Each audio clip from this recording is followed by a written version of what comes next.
Good evening from New York. We have found weapons of mass destruction in Iraq, 15-year-old weapons of mass destruction that could give you the equivalent of a serious rug burn. Our fifth story on the countdown, independent experts and the level-headed staggering in amazement tonight that deteriorated mustard gas canisters, at least 15 years old and as much as 18 years old, could be palmed off by desperate politicians as some kind of rationale for the deaths of 2,500 American servicemen and women in Iraq. Republican Senator Rick Santorum down 18% in the polls in his own re-election bid in Pennsylvania, joined by the chairman of the House Intelligence Committee, Representative Pete Hoekstra of Michigan, in pimping part of a 2-month-old military intelligence report describing the existence of old munitions shells with chemical weapons that are degraded, unusable, and non-threatening. We have found weapons of mass destruction in Iraq, chemical weapons, Santorum told a news conference. Gullible news organizations treated the story with slightly less fervor than they might the second coming. Since 2003, Santorum said, reading from the report, coalition forces have recovered approximately 500 weapons munitions which contain degraded mustard or sarin nerve agent. Pre-Gulf War chemical munitions are assessed to still exist. While agents degrade over time, chemical warfare agents remain hazardous and potentially lethal. Santorum adding, this is an incredibly, in my mind, significant finding. Congressman Hoekstra was not quite as restrained. This says weapons have been discovered, more weapons exist, and they state that Iraq was not a WMD-free zone, he foamed, that there are continuing threats from the materials that are or may still be in Iraq.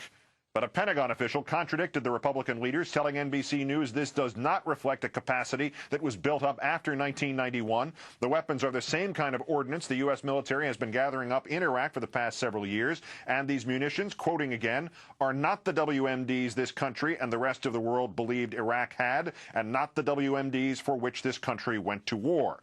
That is a distinction that clearly eluded the official's boss at the Pentagon. What's been announced is accurate, that there have been hundreds of canisters or weapons of various types found that either currently have sarin in them or had sarin in them. And sarin's dangerous. They are weapons of mass destruction. They're harmful to human beings. And they have been found, and they had not been reported by Saddam Hussein, as he inaccurately alleged that he had reported all of his weapons, and they are still being found and discovered. And they're dangerous, as was any exposure to the sun endured by whoever went searching for them. Moreover, the Washington Post reports that the munition shells, which Santorum and Hoekstra have clutched to their bosoms, were found buried near the Iranian border, forgotten by Iraqi troops in their war with Iran, which ended in 1988.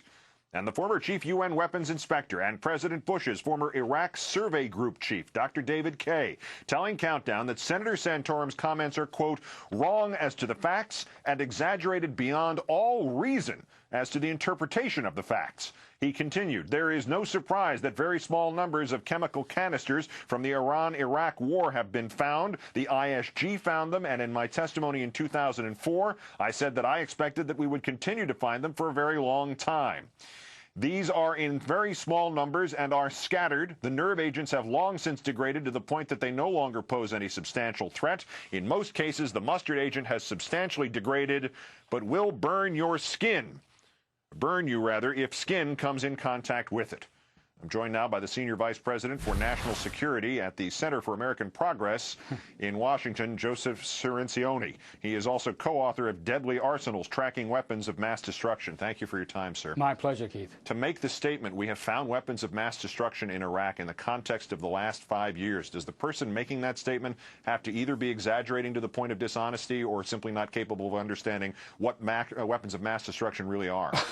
Those are my two choices. Yeah. I think the first time Senator Santorum claimed there were weapons of mass destruction in Iraq, it was a tragedy, but this truly is a farce. No one should be under the illusion that these weapons were in any way militarily useful or represent some kind of hidden catch that Saddam had in secret. These were clearly weapons, and we knew about these, that Iraqis had disposed of, that had buried in the desert, forgotten about. We find these periodically. They represent no significant military capability at all.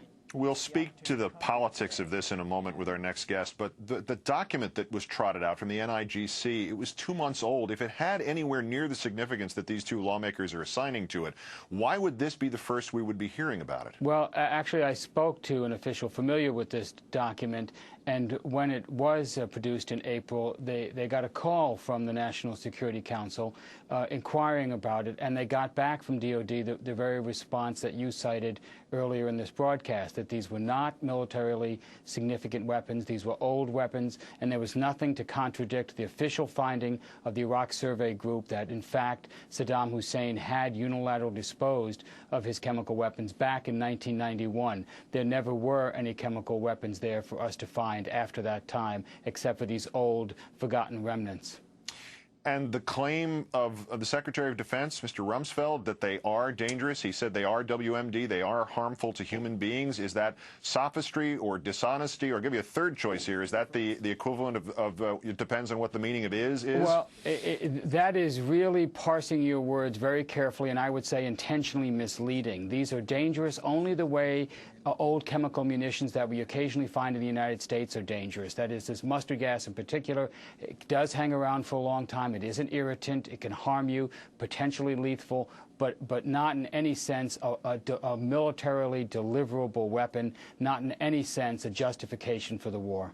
So the Defense Department official who said these are not the WMDs for which this country went to war, that about sums this story up? That about sums it up. At the time, we were told there were hundreds of tons of these weapons. There were not. We were told that, in fact, the key threat was that Saddam may have a nuclear weapon. We didn't go to war over mustard gas. We went over nukes. There wasn't even any mustard gas. There wasn't any biological weapons. There weren't any nuclear weapons, nor, we now conclude, were there any programs underway to produce those. There was nothing at all. There are merely programs to produce the impression that they existed. Joseph Cirincione of the Center for American Progress in Washington, co-author of Deadly Arsenals, Tracking Weapons of Mass Destruction. Great thanks for your time and for your honesty. My pleasure. As promised, the political end of this mind-bending nonsense, I can't even say it. I'd like to call in Newsweek's senior editor and NBC